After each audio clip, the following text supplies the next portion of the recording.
Nós faremos o nosso estudo desta noite, vamos abrir nossas Bíblias no livro de Hebreus. Vocês já estão bem acostumados com o livro de Hebreus. Nós faremos o nosso estudo no capítulo 5 de Hebreus, dos versos 11 até o verso 14.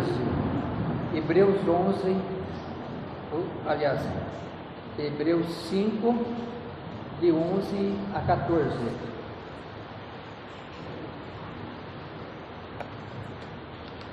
Diz-nos a palavra de Deus: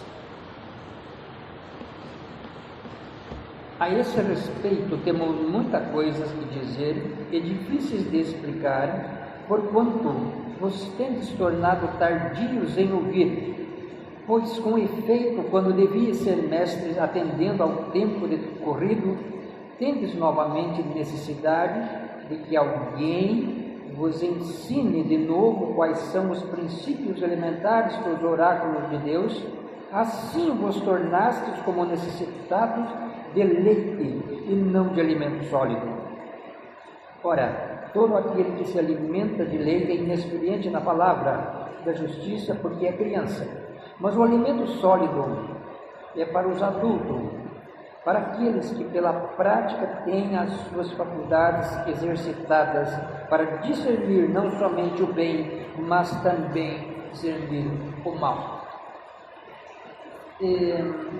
O texto aqui, quando ele começa no verso 11, a esse respeito, ou seja, ele é a continuidade do texto, não que o texto em si propriamente aquilo. Se observarmos os versos 9 e 10, ele estava falando do Senhor Jesus Cristo como o nosso sumo sacerdote. Olha, veja no verso 10: tendo sido nomeado por Deus sumo sacerdote segundo a ordem de Melquisedeque. Ele estava falando do Senhor Jesus Cristo. Daí que ele entra no versículo 11, quando ele diz: a esse respeito temos muita coisa que dizer, é difícil de explicar, porque porquanto vos tendes tornados tardios em ouvir. Vamos buscar a presença de Deus em oração. Amado Deus, nosso Pai Celestial, nós te agradecemos, Senhor, pelas ricas bênçãos que o Senhor nos tem concedido, e principalmente neste dia, depois de um dia cheio de calor, agora o Senhor nos premia com esta chuva tão abençoada, que a terra estava sedenta, a terra estava com sede, as plantas estavam com sede, e o Senhor, pela tua misericórdia, pela tua benignidade, manda esta bênção para nós. Dentre outras coisas, Senhor, por estarmos aqui para louvarmos o teu santo nome, nós te agradecemos, Senhor.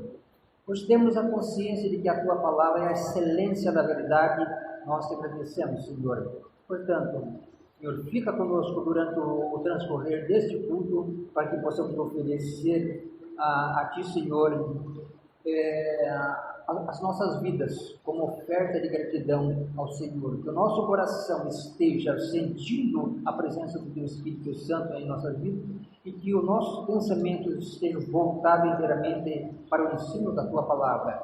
Por Jesus Cristo que pedimos e agradecemos agora e para todos sempre. Amém.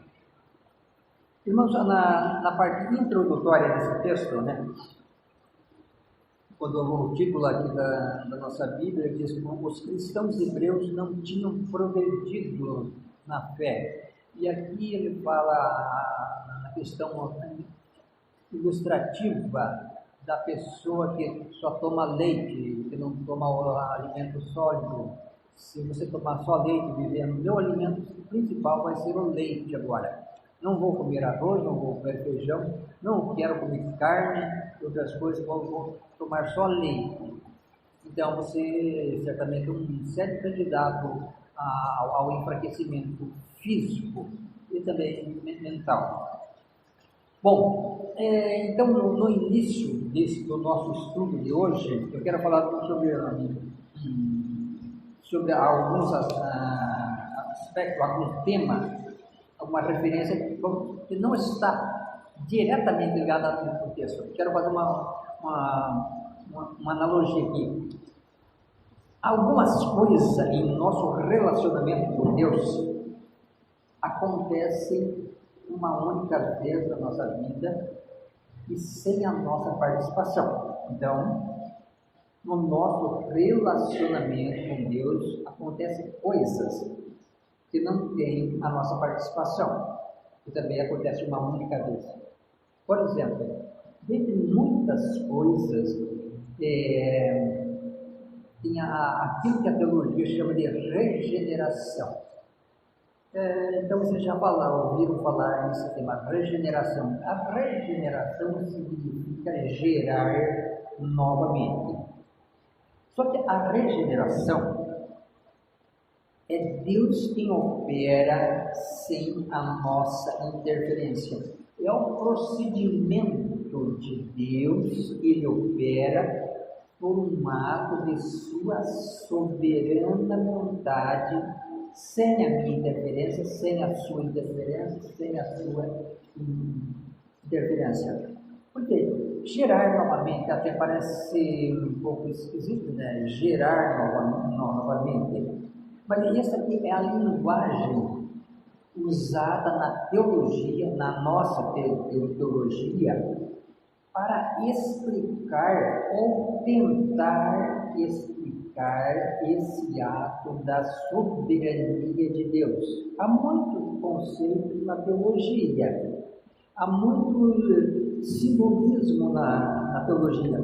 Porém, a transformação que o Deus opera na vida do crente, ela é um mistério, porque eu posso sentir a transformação que Deus opera na minha vida, mas eu não sei como Ele faz.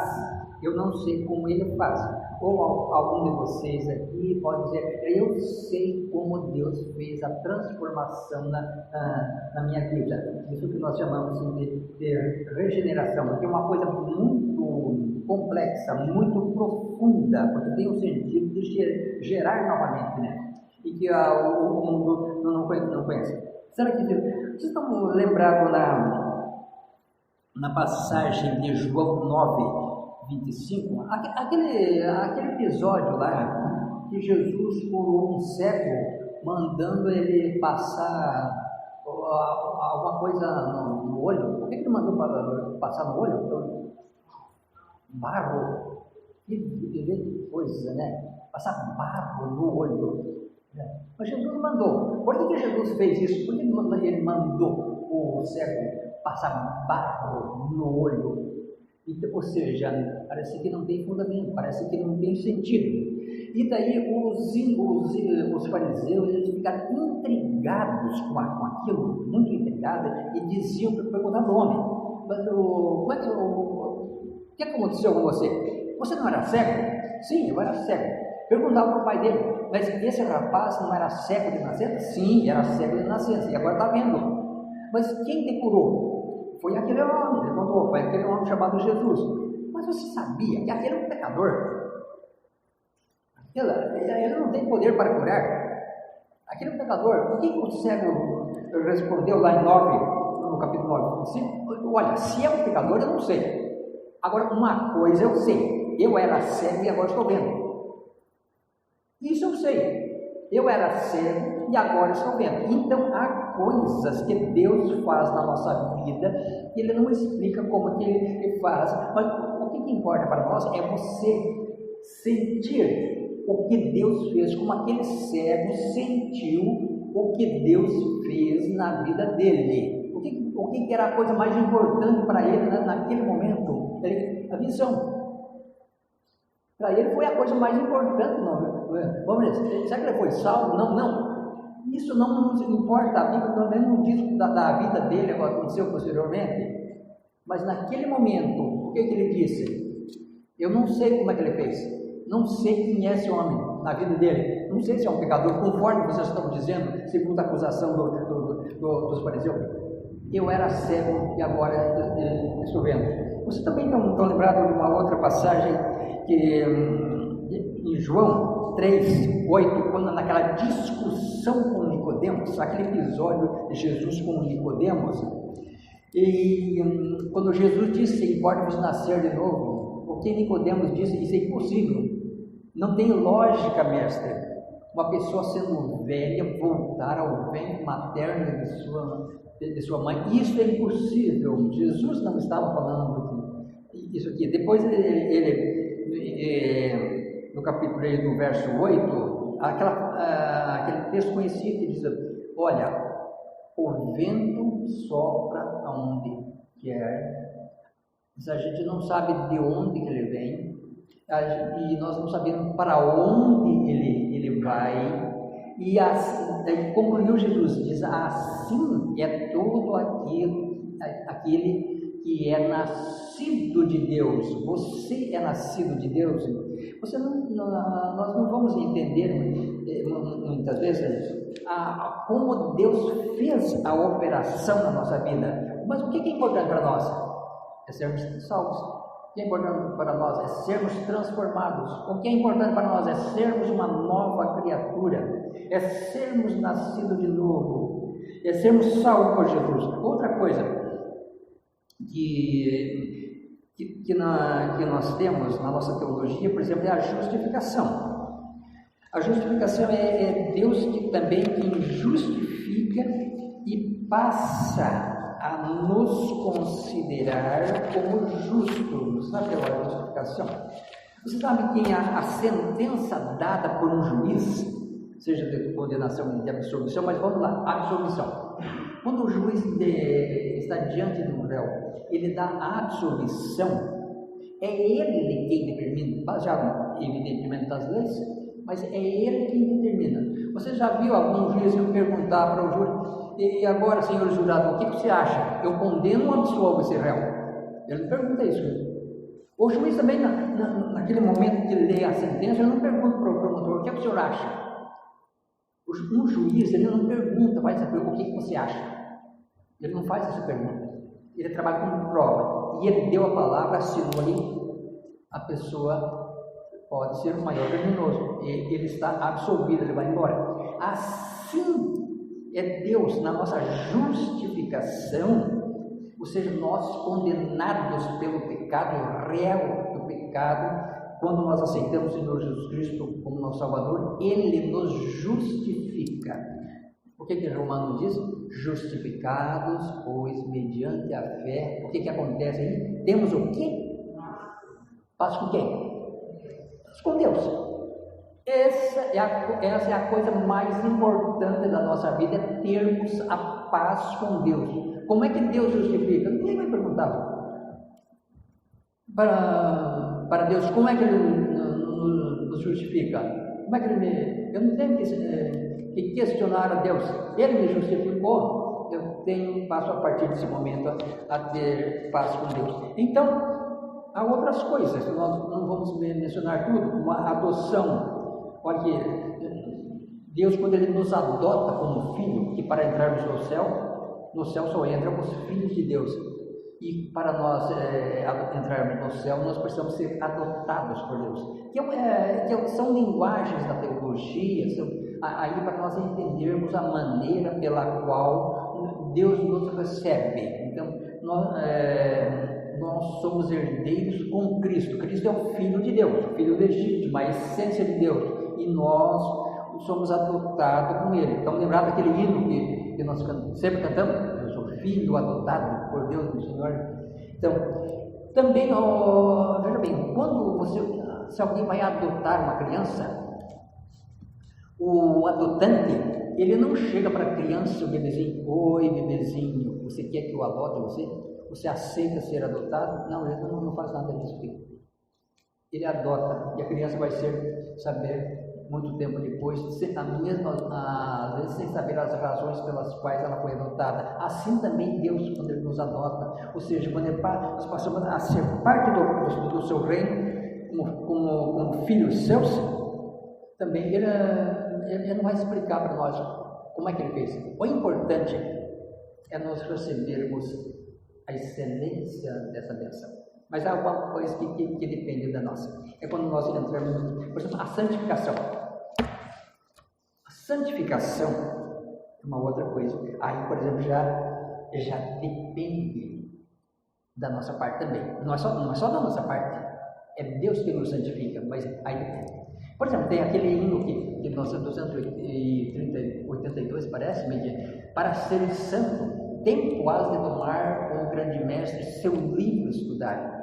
O livro de Hebreus também, que nós estamos aqui, lá no capítulo 1, diz salvação, santificação sem a qual ninguém pode ver o Senhor. Então, a santificação é um processo no qual nós estamos envolvidos. Nós não estamos envolvidos na justificação, nós não estamos envolvidos na adoção, na regeneração, mas nós estamos envolvidos na santificação. E a santificação de Deus, então nós participamos, porque quando Deus ele nos salva, ele nos regenera, ele nos justifica. Não é que ele pega nós aqui e você está cheio do Espírito Santo. Seu Lucas, o senhor está cheio do Espírito Santo. Não, está pronto, está completo. O que a Bíblia diz? O que a Efésios 5:18 diz? Enchei-vos do Espírito Santo. Enchei-vos do Espírito Santo. Então, ter o Espírito Santo, sim, é uma coisa óbvia, mas a plenitude do Espírito Santo, ou seja, pleno, completo, é algo que repetidamente nós temos que buscar. Nem todos nós não estamos cheios do Espírito Santo. Se tivéssemos pleno, completo, por que a gente estaria aqui? Estamos cheios, estamos completos. É pela nossa santificação que nós estamos aqui. Quando nós falamos em santificação, temos que ver a palavra original, que é santo. O que é santo? Na Bíblia, o santo, olha, todos nós sabemos aqui, que é o separado. Separado do quê? Separado do mundo. Separado das influências mundanas. Separado das obras do maligno. Separado da influência de Satanás. Porque uma vez justificado, nós temos o quê? Nós temos paz com Deus. E se temos paz com Deus, não podemos ter paz com o mundo. Então, há coisas que não dependem de nós, mas há coisas que dependem de nós. Aqui, quando o autor de Hebreus, ele fala que há muitas pessoas que ainda estão mamando leite, né? Não comendo alimento sólido. Então ele está falando das pessoas que ainda falta muita coisa e precisam ser cheios do Espírito Santo. Porque a maturidade cristã, aí nós precisamos do quê? Da chamada maturidade cristã. Ela não se alcança instantaneamente, é uma coisa lógica.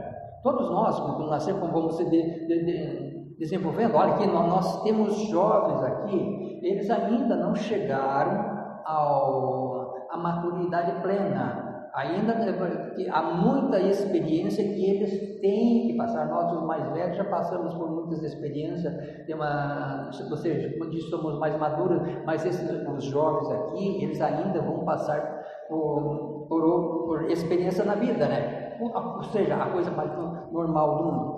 A nossa vida espiritual também, quando nós aceitamos o Senhor Jesus Cristo, nós começamos, por isso que chama de nova vida. Se alguém está em Cristo, é uma nova vida. E uma nova vida, ela tem um começo. A nova vida não é plena. Assim como a criança nasce, ela tem todo o processo do desenvolvimento, nós também, quando nós encontramos a nova vida, é um recomeço, é um começo para nós. Ou seja, é um começo com Cristo. Então eu preciso desenvolver a minha salvação até que eu encontre a maturidade cristã. Mas quando eu encontrar a maturidade cristã, também eu não estou completo, eu não estou pleno. Por isso que a Bíblia diz o quê? Enchei-vos do Espírito Santo.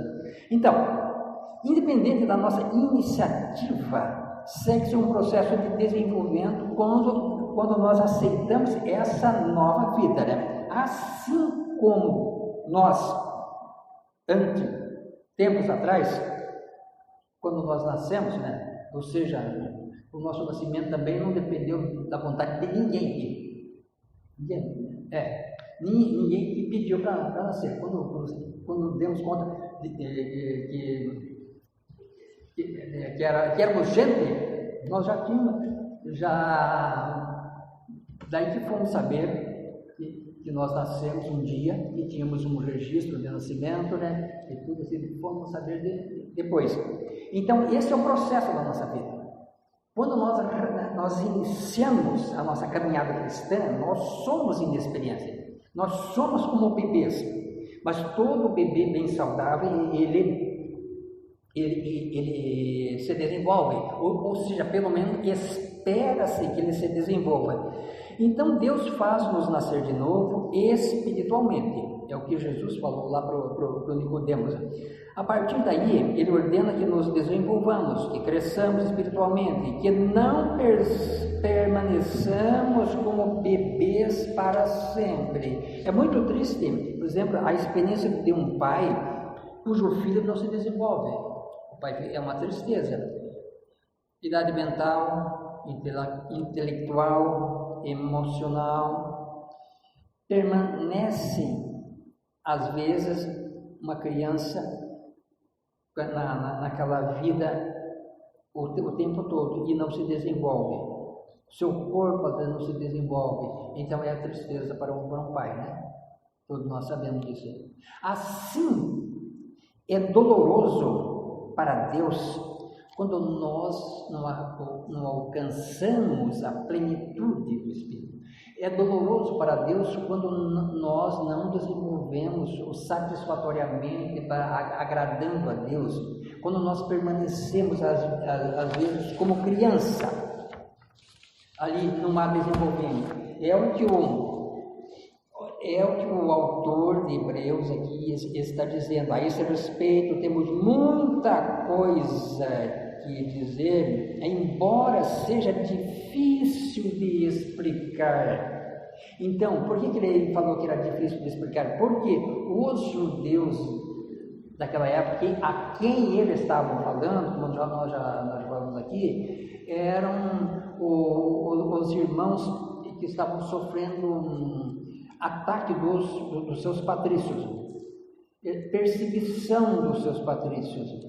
Mas o autor de Hebreus está dizendo que mesmo você enfrentando dificuldade, enfrentando problemas, você não tem motivo para desistir da carreira cristã, porque você não pode deixar o cristianismo, deixar uma vida com Cristo para voltar ao judaísmo rude lá, sem Jesus, porque os judeus, pelo menos daquela época, eles não aceitavam Jesus, tanto é que não aceitaram que pregaram ele numa cruz. Então eles corriam o risco de voltar para o judaísmo, por isso que o autor de Hebreus enfatiza essa questão. Embora, conforme a gente diz no verso 11 aqui, temos muita coisa a explicar, embora muitas vezes seja difícil de entender. Bom, os convertidos daquela época estavam sujeitos a todo tipo de sofrimento, conforme nós já vemos isso aqui. Então o autor queria mostrar nessa carta o perigo de abandonar a Cristo e voltar atrás, mesmo que fosse em meio a terríveis perseguição, porque a única alternativa que eles tinham de se ver livre da perseguição era abandonar a Cristo, era negar a Cristo e voltar ao judaísmo. Era isso aqui. Como aconteceu em outros momentos da nossa história, em outras épocas da nossa história aqui, quando os crentes eram perseguidos, eram martirizados, era oferecido a eles a oportunidade de negar a Cristo para não serem mortos, para não serem sacrificados, para não serem perseguidos. Mas aqueles que eram realmente crentes, eles permaneciam firmes, porque eles já tinham tomado leite, mas eles já tinham também comido o alimento sólido. Então, olha aqui no verso 12. Pois, com efeito, quando devia ser mestre, atendendo ao tempo atendendo o tempo decorrido, tendes novamente necessidade de que alguém vos ensine de novo quais são os princípios elementares dos oráculos de Deus. Assim vos tornaste como necessitados de leite e não de alimento espiritual. Vos tornaste como necessitados de leite. O que a palavra de Deus ela quer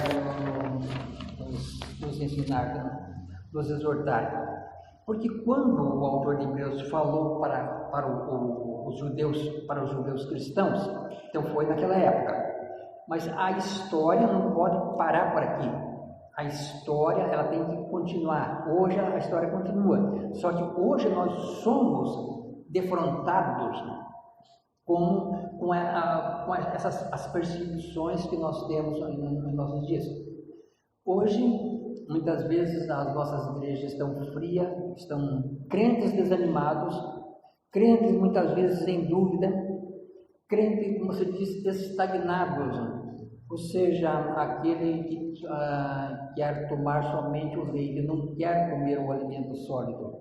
E o que a excelência da palavra de Deus nos ensina, se você quiser tomar só leite, você vai enfraquecer. Você tem que tomar o leite, e quando o tempo de tomar leite era o tempo que você era criança. O tempo de tomar leite é quando você começou a sua nova vida com Cristo, mas você tem que se desenvolver.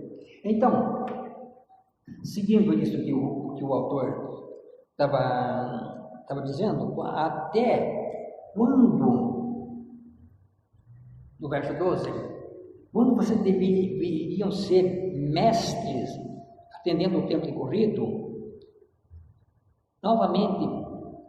tendes novamente a necessidade de que alguém vos ensine de novo quais são os princípios elementares dos oráculos de Deus. O oráculo de Deus aqui, no caso, é a palavra de Deus.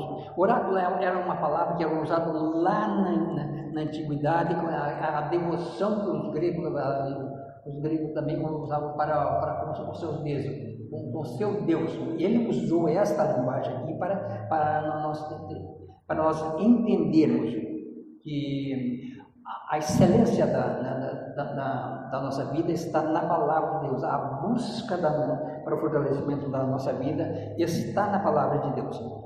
Então, como ele disse aqui no verso 12, entra aqui no verso 13. Ora, todo aquele que se alimenta de leite é inexperiente na palavra da justiça, porque é criança. Todo aquele que se alimenta de leite é inexperiente na palavra. Então, aqui é um desafio para todos nós. Olha, aqui é um desafio para os pregadores, para o pregador, é um desafio para o pastor, para todos aqueles que estão imbuídos da responsabilidade de pregar a santa palavra de Deus. Porque ocorre que há crentes enfraquecidos e que precisam de alimento sólido. Aí é onde entra, por exemplo, o trabalho do pastor, que é a primeira pessoa aqui, fazendo que esses crentes possam entender que eles precisam de alimento sólido. O que é o alimento sólido? Não é chegar lá na casa e comer churrasco ou outras coisas. O alimento sólido é a excelência do ensino da palavra de Deus. Por exemplo, o crente não pode.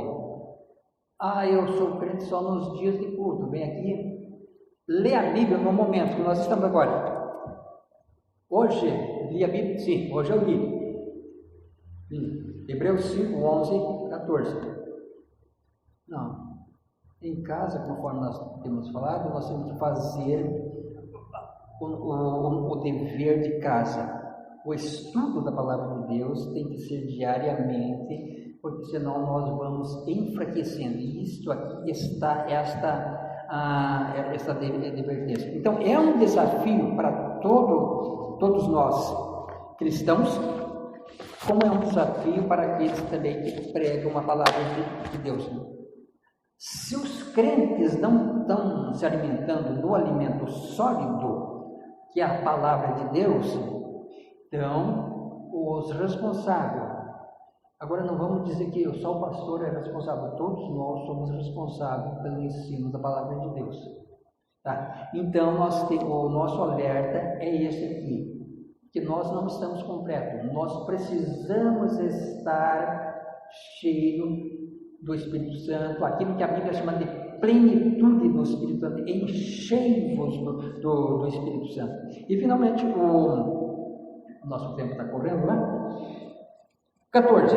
Mas o alimento sólido é para os adultos, para aqueles que pela prática têm as suas faculdades exercitadas para discernir não somente o bem, mas também o mal. Olha, ele está dizendo aqui que aqueles que se alimentam só de leite, eles não têm um discernimento entre o bem e o mal.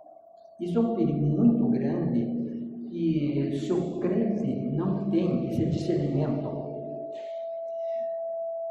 entre o bem e o mal, ou seja, ele não sabe o que é certo e errado.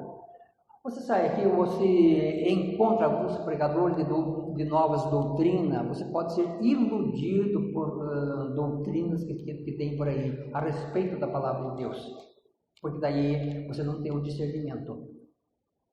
Quando alguém você vê até na mídia falando da sua teologia, dizendo nós estamos certos, você vai, algumas pessoas até dizem, eu nunca tinha ouvido falar disso aqui. Às vezes você acaba sendo iludido por falsas doutrinas. E as falsas doutrinas são profecias, elas existem hoje. As falsas doutrinas existem hoje. Então nós temos que estar alimentado com o alimento sólido, não com leite, senão nós seremos fracos. Senão nós não vamos ser testemunhas do Senhor Jesus Cristo, porque ele disse, vós sereis as minhas testemunhas, tanto em Jerusalém como em toda a Judeia, Samaria, até os confins da terra. Como é que nós vamos ser testemunha se o mundo vê em nós fraqueza? Como é que um crente fraco vai pregar o Evangelho? Como é que um crente fraco vai sair por aí, distribuindo folheto, pregando o Evangelho? Não tem condição. Senão, se você entrega um folheto para uma pessoa, e ele faz algumas perguntas sobre aquele tema, aquele texto que você está entregando, e depois, bom, isso eu não sei, né? Isso não pode acontecer. Então, meus irmãos, para terminarmos, né, nós temos que ter a nossa firmeza em Cristo aqui, tomando o alimento sólido, que diz a palavra de Deus, que é a excelência do ensino da palavra de Deus, para não sermos confundidos com falsas doutrinas, com vãs doutrinas. Bom, era esse o estudo que nós tínhamos para hoje. Nosso tempo já esgotou. Amado Deus, nosso Pai Celestial, nós te agradecemos por este dia, Senhor, e pela excelência do ensino da Tua Palavra. Dá-nos o Teu perdão e a paz que nós precisamos, e a orientação do Teu Espírito Santo para nossas vidas. Por Jesus Cristo que pedimos e crescemos, hoje e sempre. Amém.